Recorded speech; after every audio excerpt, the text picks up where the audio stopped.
रहीम electro engineering YouTube channel पर आप सबको खुश आमदेद। मेरा नाम मोहम्मद इब्राहिम है और आप देख रहे हैं इलेक्ट्रो इंजीनियरिंग यूट्यूब चैनल। आपको पता है इस चैनल पर मैं इलेक्ट्रॉनिक्स रिलेटेड जो है वो चीज़ें अपलोड करता रहता हूँ। आज एक नई वीडियो आपकी खिदमत में पेश है और आज का टॉपिक है secret hero of modern electronics. Modern electronics में एक आइटम ने बहुत बड़ा किरदार अदा किया है, आज उसकी बारी है। आज उस पर मैं कुछ आपसे गुज़ारिशात करूँगा। उसकी कुछ मिसालें मैंने यहाँ दी हैं, लेकिन आगे बढ़ने से पहले मेरी आपसे गुजारिश है कि चैनल को सब्सक्राइब ज़रूर कर लें ताकि और बेल आइकन को ज़रूर प्रेस करें ताकि आपको हर नई वीडियो का नोटिफिकेशन मिलता रहे।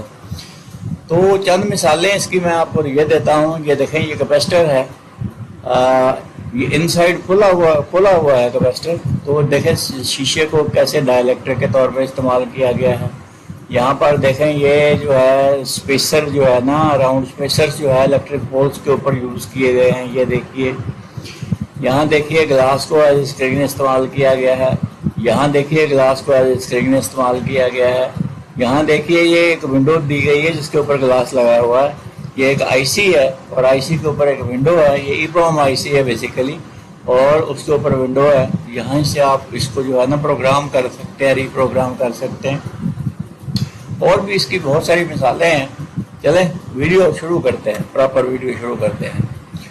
ग्लास जो है इसका बहुत अहम किरदार है इलेक्ट्रॉनिक्स के अंदर। ये डाइलेक्ट्रिक के तौर पर भी इस्तेमाल होता है, प्रोटेक्टिव कवर के तौर पर भी इस्तेमाल होता है। किसी चीज़ को अगर प्रोटेक्ट करना हो तो उसके ऊपर कवर के तौर पर भी ये ग्लास लगता है, जैसे मैंने अभी आपको ईप्रोम की मिसाल दी। फिर ये सबस्ट्रेट के तौर पर भी इस्तेमाल होता है मुख्तलिफ पार्ट्स में, मुख्तलिफ डिवाइसेस के अंदर। तो इसको बारी बारी देखते हैं। डाइलेक्ट्रिक, ये कैपेसिटर्स में यूज़ होता है। आपको जो कैपेसिटर्स होता है इलेक्ट्रॉनिक्स पार्ट है ये एक, उसके अंदर ये एज ए डाइलेक्ट्रिक यूज़ होता है। और इसकी ये बहुत एफिशिएंट है एज ए डाइलेक्ट्रिक, यानी इसकी पेनिट्रेशन बहुत कम है इलेक्ट्रॉन्स की, यानी ये बहुत अच्छा इंसुलेटर है। फिर है प्रोटेक्टिव बैरियर या प्रोटेक्टिव कवर। ये चीज़ के ऊपर बाद औक़ात दिया जाता है उसका ग्लास का कवर टू एनहांस ड्यूरेबिलिटी या touch sensitivity, like smartphones, tablets. उनके ऊपर आपने देखा है ग्लास के हम बैरियर लगा देते हैं, प्रोटेक्टिव कवर लगा देते हैं उनके ऊपर। फिर है ग्लास सबस्ट्रेट्स। ग्लास सबस्ट्रेट्स जो है ये आइसोलेट कंडक्टिव पाथवेज, इनको इस्तेमाल किया जाता है ग्लास सबस्ट्रेट को। Improving signal integrity and high frequency circuits. High frequency circuits जो होते हैं उनको बाद प्रोटेक्ट करने के लिए उनके ऊपर उनके जो है कंडक्टिव सरफेस को प्रोटेक्ट करने के लिए ये ग्लास सबस्ट्रेट इस्तेमाल किया जाता है। चलिए आगे बढ़ते हैं। Types of glass used in electronics. Electronics में ग्लास कहाँ कहाँ और कैसे कैसे इस्तेमाल होता है। Borosilicate glass properties, high thermal and chemical resistance. जिसके अंदर ये एक टाइप ऑफ ग्लास है, ग्लास की एक किस्म है शीशे की, और ये बहुत हाई टेम्परेचर तक स्टैंड कर सकता है और बहुत ज़्यादा केमिकल रेजिस्टेंस है इसके अंदर, यानी केमिकल इसके अंदर इसको ना गला सकता है, ना इसके अंदर से गुजर सकता है, ना इसमें फ्रॉक कर सकता है।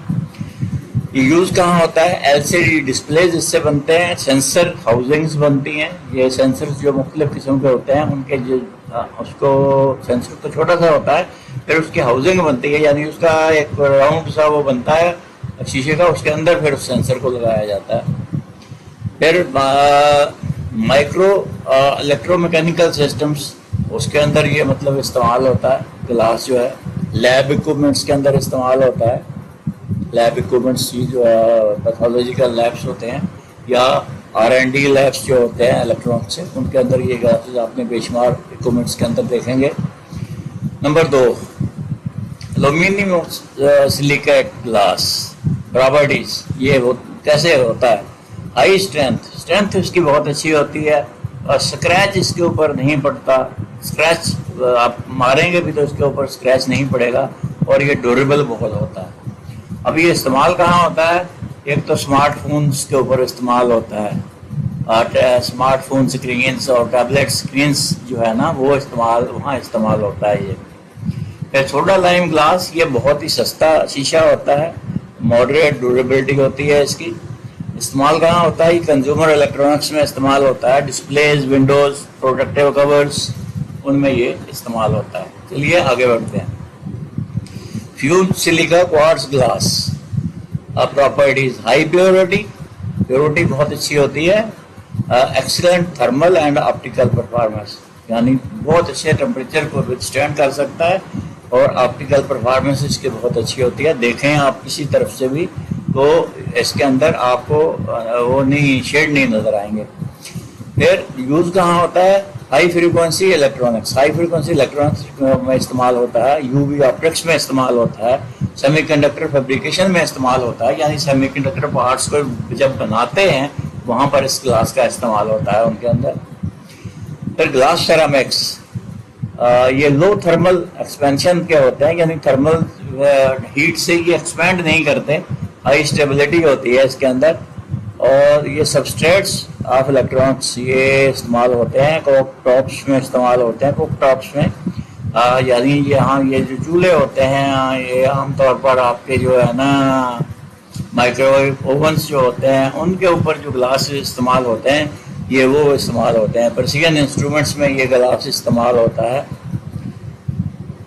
फिर जनाब नंबर 6 है ITO coated glass. ITO means indium tin oxide, ये उसके ऊपर कोट होता है ग्लास के ऊपर।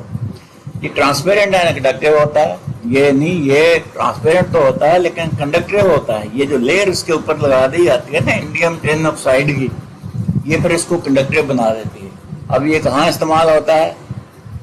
ये टच स्क्रीन्स में इस्तेमाल होता है, वो LEDs में इस्तेमाल होता है, LCDs और फोटोवोल्टिक सेल्स में इस्तेमाल होता है, यानी ये जो आपके सोलर पैनल्स बनते हैं उनके में भी इस्तेमाल होता है। अब ये LEDs जो हैं ये ऑर्गेनिक जो है LEDs होती हैं। आम तौर पर जो LCDs होती हैं इनकी बैक साइड पे आपको लाइट इस्तेमाल करनी पड़ती है, जबकि OLEDs का हर पिक्सल जो है वो खुद ग्लो करता है, इसके बैक पे कोई लाइट नहीं होती पिक्चर बनाने के लिए। मुझे उम्मीद है आपको ये समझ आ गई होगी। फिर कॉमन इलेक्ट्रॉनिक कंपोनेंट्स जहाँ पर ग्लास इस्तेमाल होता है, डिस्प्ले जो हैं LCD OLED इसमें इस्तेमाल होता है, कैमरा लेंसेज में इस्तेमाल होता है, आपने देखा है कैमरा लेंस के आगे शीशा लगा होता है। फिर टच स्क्रीन्स में इस्तेमाल होता है, कंडक्टिव ITO लेयर्स यानी इंडियम जो है जैसे मैंने अभी बताया था indium tin oxide layers coated जो होते हैं ड्यूरेबल होते हैं। फिर पेंटेड सर्किट बोर्ड्स में इस्तेमाल होता है। ये ग्लास रेनफोर्स्ड एपॉक्सी यानी एपॉक्सी टाइप जो मटेरियल बनाते हैं उसमें ग्लास के रेजे इस्तेमाल होते हैं। वैक्यूम ट्यूब्स जो ट्रांजिस्टर्स बहुत बाद में ईजाद हुए, उससे पहले वैक्यूम ट्यूब्स इस्तेमाल होती थी, उनको जो इनकले किया होता था वो जो है शीशे से ही किया होता था, यानी कवर उसका शीशे का होता था। फिर सेंसर्स में इस्तेमाल होता है, सेंसर्स की हाउसिंग में इस्तेमाल होता है। फिर सेमीकंडक्टर्स में इस्तेमाल होता है, फोटो मास्क में इस्तेमाल होता है और UV ट्रांसमिशन में इस्तेमाल होता है। तो इस तरह के बहुत सारी जगहों पर ये ग्लास इस्तेमाल होता है। ये आप याद रखिए, ग्लास अगर दुनिया में ईजाद ना होता तो बहुत सारे इलेक्ट्रॉनिक्स कंपोनेंट्स नहीं बन सकते थे।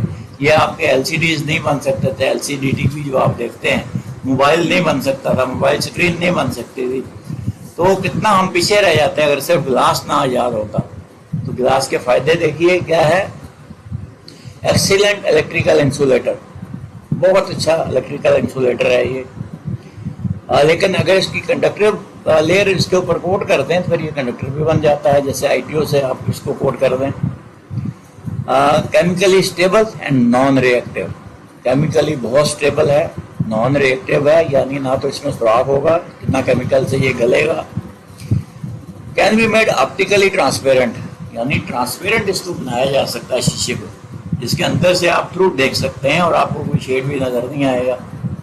Compatible with high precision fabrication, यानी बहुत ही प्रिसाइज किस्म का इक्विपमेंट जो बनता है उसके अंदर भी ये इस्तेमाल होता है। تو یہ تھے اس کے جناب استعمال اور شیشے کے کمالات۔ یہاں سے میں آپ سے صرف اتنی گزارش کرنا چاہتا ہوں کہ اگر شیشہ ہم الیکٹرانکس میں اتنی جگہوں پر جو استعمال کرتے ہیں، اگر یہ شیشہ نہ ہوتا تو کتنی ایجادات سے ہم محروم رہ جاتے۔ مجھے امید ہے آج کی ویڈیو آپ کو پسند آئی ہوگی۔ اس کو لائک کیجئے، شیئر کیجئے دوسروں کے ساتھ، اور اس علم کو پھیلانے میں میری مدد کیجئے، اور یہ آپ اسی طریقے سے پھیلا سکتے ہیں اس علم کو، اس کو دوسروں کے ساتھ شیئر کریں۔ یہ علم کو دوسروں تک پہنچانا صدقہ جاریہ ہے، اور مجھے امید ہے آپ اس صدقہ جاریہ میں ضرور حصہ لیں گے۔ اگلی ویڈیو میں پھر ملیں گے، اس وقت تک آپ سے اجازت، اللہ حافظ۔